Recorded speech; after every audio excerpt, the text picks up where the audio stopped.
গত প্রায় ২ বছরে ফিলিস্তিনের যে পরিণতি হয়েছে, মানে যেভাবে তামা তামা দৃশ্য আমরা দেখছি, ফসলি জমি, বাড়িঘর, মানুষের জীবন জীবিকা যেভাবে মানে একটা ছাইয়ে পরিণত হয়েছে। আপনি দেখেন কি আশ্চর্য বিষয়, মাত্র ১ সপ্তাহের আগুনে আজকে মার্কিন যুক্তরাষ্ট্রের কি অবস্থা। প্যারিসের যে শহরটা, মানে প্যারিস নামক যে শহরটা, এর চেয়ে বিশাল একটা এলাকা আগুনে পড়ে গেছে। রবের পাকড়াও বড়ই কঠিন, তিনি যখন ধরেন আসলে কিভাবে ধরেন আপনি দেখেন। আজকে সারা পৃথিবীতে এমন কোনো শক্তি নেই যে মার্কিনীদের এই পরিমাণ ক্ষতি সাধন করার সক্ষমতা রাখে, কিন্তু টেকনিক্যালি প্রকৃতি বা রবের পাকড়াও এমনভাবে হয়েছে যে হাজার হাজার মানুষের চিৎকার, আর্তনাদ, কান্না, হ্যাঁ, মায়েদের অভিশাপ, কলিজার টুকরা সন্তানকে হারানোর পর পিতার অভিশাপ, কারোর বিরুদ্ধে কোনো কিছু করার ক্ষমতা নেই। আজকে যুদ্ধবিরতি হয়েছে, কিন্তু এই যুদ্ধবিরতিতে কারা জয়লাভ করেছে? ইসরায়েল জয়লাভ করেছে। কেন? তাদের মন যা চাইছে ঠিক তাই করছে। করার পরে এখন পশ্চিমাদের চাপে লক্ষ লক্ষ মানুষ আজকে ভিটেহীন, আজকে সন্তানহীন, স্বামীহীন। একজন মা বলছিল যে আমি এই যুদ্ধবিরতি চাই না, কারণ এই যুদ্ধবিরতিতে কী হবে? তার পরিবার শেষ, ঘরবাড়ি নাই, এখন তাকে ক্ষুধার সাথে লড়াই করতে হবে। এই মানুষগুলা একে অন্যের উপর হায়েনার মতন ঝাঁপায় পড়বে। কেন? ক্ষুধার কষ্ট, টাকার কষ্ট, এর চেয়ে বড় আর কোনো কষ্ট হয় না। তা আমরা যখন এই দৃশ্য দেখছি, অপরদিকে মার্কিন যুক্তরাষ্ট্রের এই দৃশ্য দেখছি, আমার মনের মধ্যে সুকুন আসে। আপনি ভাবতেই পারেন আমি একটু কেমন জানি ভাই, আপনি অনেকটা উদার, আমার এই উদারতা আসে না। যাই হোক, আরও খারাপ সংবাদ দিচ্ছি মার্কিন যুক্তরাষ্ট্রে বসবাসকারী ওই সকল নেতাদের জন্য।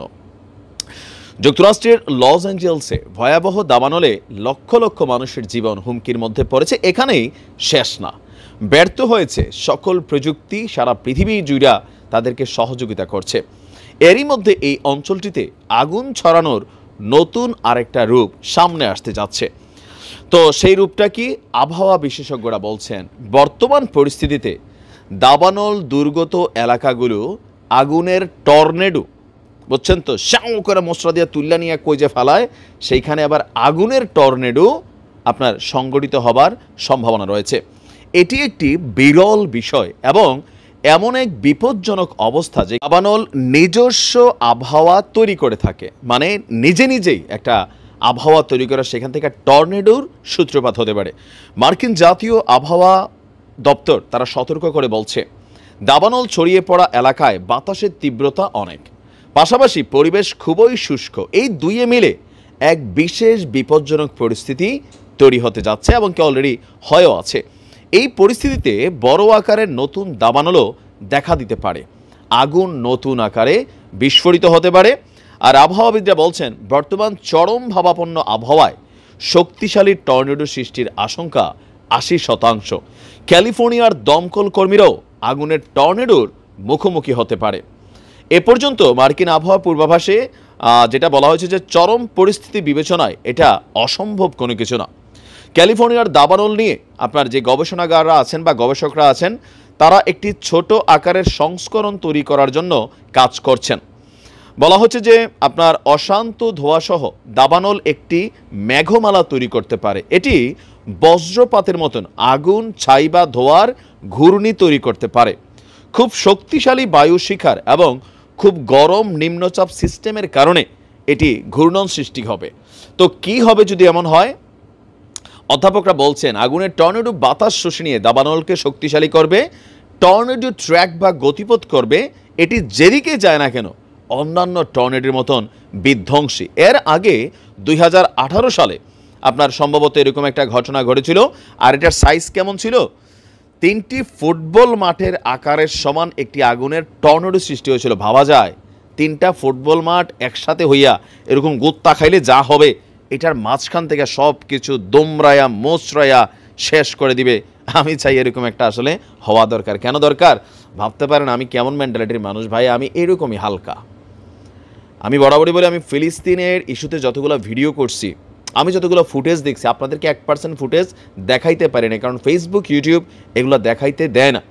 সবচেয়ে হৃদয় বিদারক যে দৃশ্য আমার কাছে মনে হয়েছে, আমি কাঁদছিলাম এই ভিডিওটা দেখা, এখনও যখন আমার মাথায় আসে আমার চোখে পানি চলে আসে সেই দৃশ্য। আরেকদিনও বলছি, নিশ্চয় আপনার ঘরের সন্তান আছে, আপনার সন্তান খুবই একটা চকলেট পছন্দ করতে, খুবই পছন্দ করতে এই চকলেটটা। তো বাবা গেছেন বাহিরে কাজ শেষে বাচ্চার জন্য চকলেট আনবেন, এর মাঝখানে আকাশ থেকে পড়া ইসরায়েলের বোমায় এই ঘরটা ধ্বংস হয়ে গেছে। তো তিনি কাজ থেকে দৌড়ে আসছেন, শুই না যে তার ঘরে বোমা পড়ছে, আয়সা দেখেন যে তার কলিজার টুকরা সন্তান সুন্দর ড্রেস পরা, পায়ে জুতা পরা ছেলেটা মইরা পড়া আছে। তো বাবা তার পকেটে থাকা যে চকলেটটা, এই চকলেটটা বারবার ছেলেটার হাতে দিচ্ছিলেন। তো মারা গেছে, হাত তো আর মুষ্টি হয় না, হাতটার মুষ্টি করে এভাবে বারবার দিচ্ছিলেন আর বলতেছিলেন, বাবা তোমার প্রিয় চকলেটটা একটু আঁকড়াইয়া ধরো একটু। মানে বাবার অশান্ত কলিজা মানতেই চাচ্ছিল না যে তার প্রিয় সন্তান মারা গেছে। বিশ্বাস করেন আমি এই দৃশ্য দেখার পরে আমার এখনও চোখে পানি আসে, I am feeling emotional, cause আমার একটা ছেলে আছে। এরকম দৃশ্য দেখার পরে এখন লস অ্যাঞ্জেলসে যারা দেখি ভাই এদের বিলিয়ন্স অফ ডলার আছে, এদের রাতারাতি বিলিয়ন্স অফ ডলার গেইন হচ্ছে, কিন্তু আপনি ভাবেন ওই মানুষগুলোর কথা, এত আর্তচিৎকার, এত কান্না, এত অভিশাপ। আমরা তো ভাই ভাই নিয়েছিলাম, যার উপরে তো মনে হয় কেউই নাই, সব মনে ফাও, আমার কাছে এমনই মনে হইতো। কিন্তু মাওলা যখন ধরছে, এমনভাবে ধরছে, বিলিয়ন্স অফ ডলার এদের 7 দিনে ধ্বংস হয়ে গেছে। এমনকি এই আগুন যেই গতিতে মানে যাচ্ছে, যেভাবে নতুন সিস্টেম তৈরি হচ্ছে, আগুনের মধ্যে থেকে আরও সিস্টেম, একমাত্র আল্লাহ পাক ছাড়া এটাকে কেউ শান্ত করতে পারবে না। কিন্তু প্রশ্ন হচ্ছে যে এরপরও কি এদের বোধোদয় হবে? এরপরেও কি এদের আসলে চেতনা জাগৃত হবে, নাকি টাকা আছে, এদের বাড়িঘর ধ্বংস হয়েছে, আবার 1 বছরের মধ্যে দেখবেন বিলিয়ন্স অফ ডলার দিয়ে এগুলো তৈরি করে ফেলছে। কিন্তু এখান থেকে শিক্ষা নেওয়ার যে বিষয়টা, সেটাকে আদৌ এরা শিক্ষা নিবে? শিক্ষা নেক না নেক, আমাদের অন্তরে একটা জিনিস জাগ্রত হয়েছে যে মজলুমের আহাজারি, নিপীড়িতের আহাজারি, এটা আল্লাহর দরবারে পৌঁছায়। আর তিনি যখন ধরেন, দুনিয়ার কোনো শক্তি আপনাকে সেভ করতে পারবে না। আপনি শুধু দেখবেন, তাকায়া তাকায়া, হ্যাঁ, চায়া থাকবেন, কিছু কওয়ার থাকবে না। ভালো থাকুন, আসসালামু আলাইকুম।